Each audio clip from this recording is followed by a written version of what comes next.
Hello दोस्तों, फिर मैं आप सबके सामने एक नया कहानी लेकर हाजिर हुआ हूँ। किसी एक जमाने में एक घमंडी बादशाह हुआ करता था।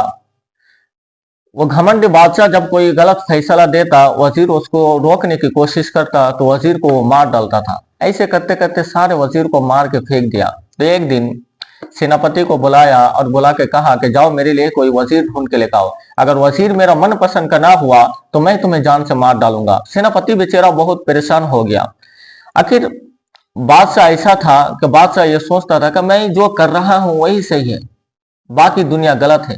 ये हर जगह पे है मेरे भाई। आप कंपनी में देख लीजिए, ऑफिस में देख लीजिए, कहीं पर भी देख लीजिए, कहीं पर भी आप काम करो, आपका जो बॉस है वो ये सोचता है कि मैं जो कर रहा हूं और मैं जो बोल रहा हूं वही सच है, और वो वही सिर्फ सच है, और बाकी जो दुनिया कर रहा है और बोल रहा है वो झूठ है। उनको यह लगता है कि सिर्फ मैं ही काम करता हूं और बाकी दुनिया कुछ काम ही नहीं करता। लेकिन ये गलत है। भाई द वे जो भी हो, तो ना बादशाह अपने सेनापति को कहा कि मेरे लिए वो नया वजीर लेकर आओ। अगर वजीर मेरा मन पसंद का ना हुआ तो मैं तुम्हें जान से मार डालूंगा। सेनापति बेचारा बहुत परेशान हो गया कि आखिर करे तो करे क्या, क्योंकि बादशाह के पास कोई वजीर बनने के लिए तैयार नहीं था। तो रास्ते में चलते चलते नासिर गाजी नाम शख्स के एक इंसान मिला, जिनको ये वाकयात बयान की और मिन्नतें की वजीर बनने के लिए। नासिर गाजी, आप लोगों ने शायद सुना होगा, नासिर गाजी बहुत चालाक इंसान था। वह मान गया। सेनापति ने सिर्फ इतनी समझाया उनको कि कुछ भी हो जाए अब सिर्फ जी हुजूर करता रहे। और मैं आपको बताऊं, दुनिया का ये सबसे बड़ा सच है, आप जहां पे काम करते हैं आपके बॉस के सामने सिर्फ आप जी हुजूर करते रहे, आपसे ज्यादा अच्छा एम्प्लॉय और कोई हो ही नहीं सकता। ये सबसे बड़ा सच है। कहीं पर भी जाइए, कंपनी में जाइए, ऑफिस में जाइए, घर में रहो, कहीं पर भी रहो, जी हुजूर के अलावा अगर आप कुछ कहेंगे तो आपसे बुरा और कोई हो ही नहीं सकता। जो भी हो, तो बादशाह बहुत खुश हुआ इस वजीर को पाके। तो एक दिन बादशाह अपने वजीर को लेके घूमने के लिए निकला और बगीचा में घूमने के लिए निकला। बगीचा में था एक झील। तो गर्मी का मौसम था, पानी थोड़ा बहुत ठंडा था, तो बादशाह को नहाने का मन किया तो झील में उतर गया।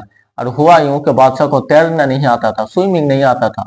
बादशाह वहां से कहने लगा कि बचाओ, और वजीर किनारे से कह रहा है जी हुजूर। बादशाह कह रहा है बचाओ और वजीर कह रहा है जी हुजूर। ये बचाओ और जी हुजूर, बचाओ और जी हुजूर के बीच में बादशाह मारा गया। दोस्तों, इस वाकयात से हमें यह सबक मिलता है कि चाहे आप कंपनी का बॉस हो, ऑफिस का बॉस हो, घर का बॉस हो, या देश का किंग हो, या इस दुनिया की बादशाह हो, अब कुछ भी हो, अगर परवरदिगार ने आपको बॉस बनाया, किंग बनाया, तो आप उसमें घमंड मत कीजिए। अब ये देखिए कि आपके अलावा आप जो कह रहे हैं उसके अलावा और जो बोल रहा है दूसरा आदमी वो सच बोल रहा है, उससे क्या फायदा होता है, आप वो सोचिए। आप ये मत सोचिए कि मैं जो कर रहा हूं वही सच है। आप दुनिया की तारीख को उठा के देख लीजिए कि बहुत साल पहले के, आज से करीब करीब 5 या 6 हजार साल पहले की बात है। किताबों में आता है कि फिरौन नाम के एक शख्स था जिन्होंने ये दावा किया था कि आना रब्बुकुमुल आला, मैं हूँ रब हूँ, मैं हूँ सबसे बड़ा हूँ। तो मेरे रब ने उनको दरिया में डूबा कर ऐसे मारा कि आज भी उसकी लाश मिस्र में मौजूद है। पानी भी नहीं खाया, कीड़ा भी नहीं खाया, मिट्टी भी नहीं खाया, कुछ भी नहीं किया। उसका जो लाश है 6 हजार साल से आज भी वैसे ही मिस्र के म्यूजियम में पड़ा है। अगर मैं झूठ बोल रहा हूं, आप गूगल में सर्च कीजिए, किताब लीजिए, या चाहे तो आप मिस्र जाके देख लीजिए। फिरौन नाम शख्स के आज भी एक लाश है जिनकी जिक्र कुरान में आता है।